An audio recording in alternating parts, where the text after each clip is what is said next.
icon so you never miss any video from my channel. Tablighi Jamaat کا ایک واقعہ یاد آیا. میں کوئی سینکڑوں سال ہزاروں سال پرانی بات نہیں بتانے چلا، بلکہ ابھی چند سال قبل پہلے کی بات ہے کہ امریکہ کے اندر ایک تبلیغی جماعت گشت کر رہی تھی، اور وہ لوگوں کے پاس جا کر کہہ رہی تھی کہ آؤ مسجد میں آؤ، اللہ تبارک و تعالیٰ کے عذاب کا تذکرہ ہوگا، اللہ تعالیٰ کی رحمت کا تذکرہ ہوگا، اللہ تبارک و تعالیٰ کے انعام کا تذکرہ ہوگا. وہ سب کے پاس جا جا کر یہی بات کہہ رہی تھی اور سب کو مسجد میں جمع کر رہی تھی. اب وہ ایک شخص کے پاس پہنچے. وہ دکان میں کرسی پہ بیٹھا ہوا تھا، اور اس شخص نے اپنی ناف کے نیچے سے لے کر اور اپنے گھٹنے تک ایک چادر لپیٹی ہوئی تھی، اور اس چادر کے اندر لپٹا ہوا بیٹھا تھا. تبلیغی جماعت والے بھائی اس کے پاس گئے اور جا کر کہنے لگے، آؤ بھائی آپ بھی مسجد میں آؤ اور مسجد میں دین کی بات ہوگی. اب وہ شخص کہنے لگا، کیسی دین کی بات ہوگی، کیا دین کی بات ہوگی؟ انہوں نے کہا کہ مسجد میں چلیے آپ، وہاں پر دین کی بات ہوگی، اللہ کے عذاب کی بات ہوگی، اللہ کی رحمتوں کی بات ہوگی، اللہ تعالیٰ کے جہنم جنت تمام کی طرح اللہ تبارک و تعالیٰ کی نعمتوں کی بات ہوگی. وہ کہنے لگا، تم جانتے ہو اللہ تبارک و تعالیٰ کے عذاب کو؟ تم نے دیکھا ہے اللہ تبارک و تعالیٰ کے عذاب کو؟ اب تبلیغی بھائی کہنے لگے کہ نہیں دیکھا ہے، لیکن کتابوں میں سنا ہے اور اس پر پورا یقین ہے ہمیں. تو کہنے لگا کہ آپ مسجد میں چلیے، میں آپ کے پیچھے آتا ہوں، میں آپ کو بتاؤں گا کہ اللہ تبارک و تعالیٰ کا عذاب کیا ہوتا ہے. تھوڑی دیر کے بعد مسجد میں سب لوگ اس کا انتظار کرنے لگے.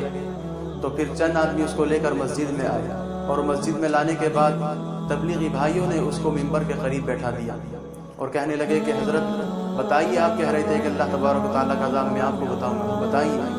تو وہ شخص کہنے لگا کہ عذاب کی بات یہ ہے کہ عذاب تو برحق ہے اور اللہ تبارک و تعالیٰ کا عذاب بہت بڑا ہے، لیکن میں اس کو عذاب کی آپ کے سامنے اس عذاب کی ایک جھلکی پیش کرتا ہوں. اس شخص نے بیان کیا کہ میں کوئی عام آدمی نہیں ہوں، میں اپنے ملک کی فوج کا بڑا کمانڈر ہوں، اور کچھ سالوں پہلے کی بات ہے کہ میں اپنی فوج میں تھا. میں نے رات کا کھانا کھایا اور کھانا کھانے کے بعد میں ٹہلنے نکل گیا. میں ٹہلتے بہت دور نکل گیا، یہاں تک کہ میں جب ٹہلنے جا رہا تھا تو میری پوشاک بالکل مکمل تھی، میرے بدن پر ہتھیار سجے ہوئے تھے، مکمل طور پر میں بم سے اور جتنا لڑائی میں سامان کام آتا ہے وہ سب میرے پاس موجود تھا. میں ٹہلتے آگے پہنچ گیا. جب میں نے دیکھا کہ جھاڑیوں کے پیچھے سے کوئی چیز اوپر پھدک رہی ہے، پھر نیچے گرتی ہے، پھر اوپر اٹھتی ہے، وہ پھر نیچے گرتی ہے. میں نے دیکھا یہ ماجرا کیا ہے. میں اور قریب گیا، اور قریب جا کر کے میں نے دیکھا کہ کوئی چیز ہے اتنی بڑی سفید، اور وہ نیچے سے جاتی ہے، اوپر اٹھتی ہے، پھر نیچے سے آتی ہے، پھر اوپر اٹھتی ہے. میں نے دیکھا یہ چیز کیا ہے، چل تو آگے چل کر دیکھ. اب میں اور آگے بڑھا، اور آگے بڑھنے کے بعد جو میں نے دیکھا کہ وہ ایک کفن کے اندر کوئی مردہ لپٹا ہوا، اور قبر کے اندر سے اٹھ کر دوبارہ پھر قبر میں گرتا ہے. میں نے دیکھا کہ اندر چل کے تو دیکھوں کہ اس چیز کو اوپر کیا چیز اٹھا رہی ہے. تو پھر میں جیسے ہی قبر میں اور اندر کی طرف گیا، اور جا کر کے دیکھا کہ ایک اتنا سا صرف اور صرف آدھی بالش کا اور آدھے ہاتھ کا ایک جانور بیٹھا ہوا ہے، اور اتنی سی زبان، صرف اور صرف اتنی سی زبان، وہ اپنی زبان نکالتا ہے اور اس مردے کے پاؤں میں ڈستا ہے. اور وہ مردہ ہونے کے باوجود اس جانور کے ڈسنے کی وجہ سے اتنا سخت قسم کا اس جانور کا زہر، اتنا سخت قسم کا اس کا زہر کہ وہ آدمی مردہ ہونے کے باوجود اس کے ڈسنے سے اتنی تیز تڑپتا ہے، اتنی بری طرح تڑپتا ہے کہ تڑپنے کی وجہ سے اوپر اچھل کر پھر دوبارہ نیچے گرتا ہے. میں نے دیکھا یہ آدمی تو بڑی مصیبت میں ہے، اس کو تو بڑی تکلیف ہو رہی ہے، کیوں نہ اس مصیبت سے اس آدمی کو نجات دلا دی جائے. میں نے فوراً بندوق نکالی اور نشانہ تانے لگے. میں نے جیسے ہی اس جانور کے پاس نشانہ تانا کہ اس جانور کو ختم کر دوں گا، اب میں نے نشانہ لگا ہی تھا کہ اس جانور نے میری طرف دیکھا، وہ میری طرف گھورنے لگا کہ میں اس کو ایسے گھورنے لگا کہ جیسے وہ میرے پاس مجھے جھپٹے گا اور مجھے مارے گا. مجھے فکر ہوئی، مجھے تھوڑا خوف طاری ہوا. میں واپس پیچھے 2 الٹے پاؤں لوٹ گیا. اب دیکھتا ہوں میں بھاگتا رہا، وہ جانور بھی میرے پیچھے بھاگتا رہا. بہت دور ہو گئی، ہم بھاگتے رہے. سامنے دیکھا کہ میں ایک سمندر آ گیا.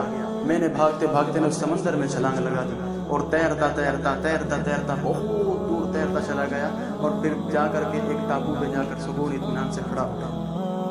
وہ ٹاپو اتنا تھا کہ پانی اس کے اندر بھی موجود تھا، لیکن مکمل پانی اس ٹاپو کے اندر موجود نہیں تھا. صرف اتنا پانی تھا کہ اس میں میرا اتنا حصہ صرف اتنا حصہ نیچے کا پانی میں تھا, باقی اوپر کا میں بالکل صحیح اور سالم کھڑا ہوا تھا. تو میں نے اپنی ٹارچ نکالی اور ٹارچ نکال کر کے دور سے لائٹ مار کر دیکھا کہ وہ جانور ابھی بھی ہے یا چلا گیا. تو میں نے دیکھا کہ وہ سمندر کے کنارے ایسے کھڑا ہوا ہے, جس طریقے سے سانپ کھڑا ہوتا ہے ایسے کھڑا ہوا ہے. میں نے اس کے منہ پہ ٹارچ ماری تو میں دیکھتا رہا کہ وہ نیچے جھکا اور اپنی اتنی سی زبان اس نے نکالی, اور اپنی سی اتنی زبان نکالنے کے بعد اس نے پانی میں جیسے ہی ڈالی, اس کے ڈالنے کی وجہ سے پانی اتنا گرم ہوا اتنا گرم ہوا اتنا گرم ہوا کہ پانی میں اتنا کھولا کہ جتنا میرا حصہ پانی کے اندر تھا وہ تمام کا تمام میرا حصہ گوشت کا پانی کے ساتھ چھوٹ چھوٹ کر چلا گیا اور پانی میں بہہ گیا.